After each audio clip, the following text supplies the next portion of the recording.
And this, of course, led to the final solution, as the Nazis called it. What I call it is what it really was. Mass human occult ritual sacrifice, if we're being honest. Between 1941 and 1945, Nazi Germany and its collaborators systematically murdered 2/3 of Europe's Jewish population. The murders were carried out primarily through mass shootings and poison gas in extermination camps, chiefly located in Poland, at Auschwitz, Treblinka, Belzec, Sobibor, and Chelmno, and within Germany at Dachau, which was originally a detainment camp for German nationals detained for political reasons.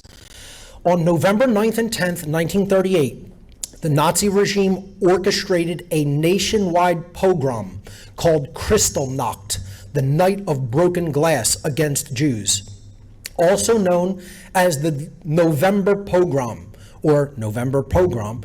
It was carried out by the Nazis' paramilitary forces, the Sturmabteilung SA and the Schutzstaffel SS. The name Kristallnacht comes from the shards of broken glass that littered the streets after the windows of Jewish-owned stores, buildings, and synagogues were smashed. Jewish homes, hospitals, and schools were ransacked as attackers demolished buildings with sledgehammers. At least 90 Jews were murdered, over 7,000 Jewish businesses were damaged or destroyed, and 30,000 Jewish men were arrested and incarcerated in concentration camps, with over 10,000 interned at Dachau. This is the imagery of the shattered glass littered throughout the streets. And this is Dachau concentration camp, where you see the phrase on the gate, Arbeit macht frei, which means work creates freedom.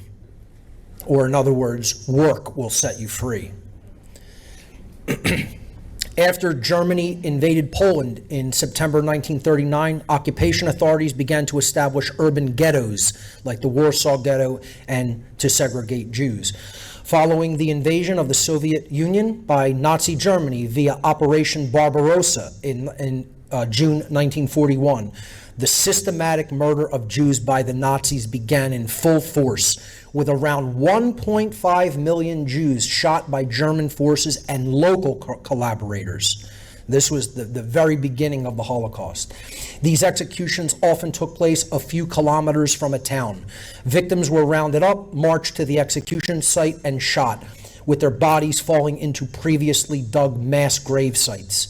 Executions were public spectacles, and the victims' property was looted by both Nazi occupiers and local inhabitants. As the Nazis occupied other European nations, citizens from across Europe were sent to concentration camps, which interned prisoners from every nation occupied by the forces of the Third Reich. Some Nazis found the method of execution by shooting both psychologically distressing and logistically inconvenient, which influenced the Nazis' decision to switch to other killing methods.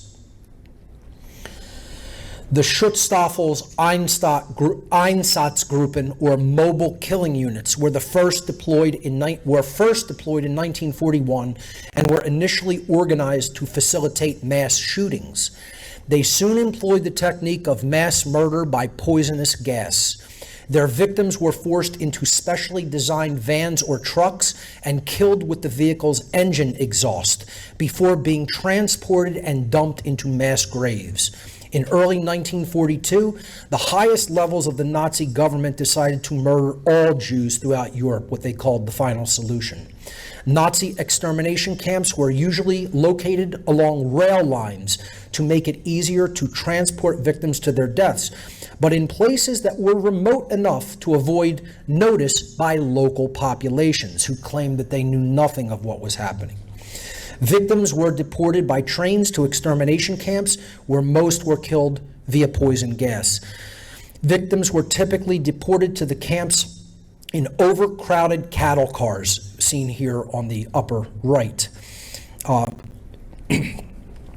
where most were killed with poison gas. Victims were typically poured in overcrowded cattle cars with as many as 150 people forced into a single boxcar on a train. Upon arrival, the victims were stripped of their remaining possessions, forced to undress, had their hair cut off, and were forced into gas chambers, mostly gas chambers that, again, were improvised with engine exhaust. Death from the poisonous gas was agonizing and could take as long as 30 minutes. Toward the end of the Nazi regime, Zyklon B gas eventually became the preferred killing method in extermination camps. Here you see the Auschwitz camp, again with the saying, Arbeit macht frei, which means work creates freedom. Here, a roll call of some of the concentration camp prisoners. The barracks of their sleeping quarters shown below there. And the type of stationary gas chambers that were used that were pumped full of truck engine exhaust. And toward the later part of World War II, Zyklon B gas. Then crematoria were created, and you see them up at the top there, and at the bottom this is simply a reenactment of how they would load people into the crematoria. Most of them were dumped in mass graves and not cremated. This is the total just of executions in prisoner camps. In Auschwitz, 1 million were executed via the method of Zyklon B gas. At Treblinka, almost 1 million, about 950,000 via engine exhaust in a stationary gas chamber. At Belchek, 595,000 stationary gas chamber via engine exhaust. At Sobibor, 235,000 stationary gas chamber engine exhaust. Kelmno, 150,000 via gas vans, again, the Einsatzgruppen, the mobile killing units. And at Dachau, 32,000 via disease, starvation, and malnutrition. That totals close to 2 million, I believe, 3 million, okay? Then you take the pogroms that were done throughout Europe and other methods of execution and starvation and disease, and you get multiple millions of people. And then add war, and the number goes up from there. At Auschwitz, around 25% of the camp population was separated out for forced labor for the Nazi war effort. In addition to gas chambers, extermination camp victims were also killed through starvation, mass shooting, and torture, and used as test subjects in deadly forced medical experimentation at Auschwitz, led by Edward Wirths and Joseph Mengele. Mengele, I didn't put the quote in here, but Mengele actually said to Jewish prisoners, "The more we do to you, the less you believe we are doing it." He actually said that because so many of them were so completely in shock by the horrors that they were experiencing that they could not believe it was happening psychologically. And that is what he said to them. The more we do to you, the less you believe we are doing it. The majority of Holocaust victims died in 1942, but the killing continued right up to the end of World War II in May of 1945. Not all Holocaust victims were Jews. Millions of non-Jews were also killed for their ethnic and ideological associations.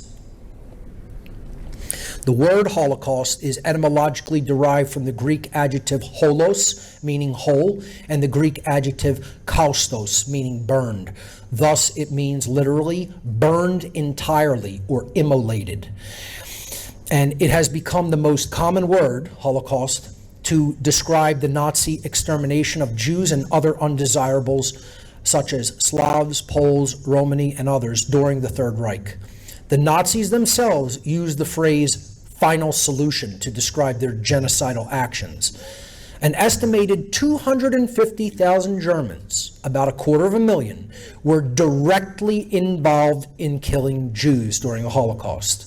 An additional 250,000 were involved in the organization and planning of these exterminations.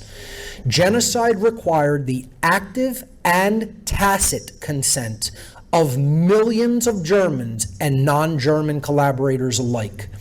The German SS, the German police, and the regular army units rarely had any trouble finding enough men to follow their orders to shoot Jewish civilians, even though punishment for refusal to do so was either very light or altogether absent. They were glad to do it. They considered it a badge of honor. They wanted to follow the orders. You know, you think about that level of immorality and ask yourself, is America any damn different now? And if you think it is, I have news for you. You need to do a lot more examination and investigation of the people all around us, because it's no different today. Not a bit. And this is the human future. Take a good look at it, because this is what's coming for humanity. This is what we're going to experience probably within our lifetimes if we don't shape up and really learn what's going on and really understand objective morality and natural law and start teaching it to other people. That's what's coming. Let's talk about Nazi occult.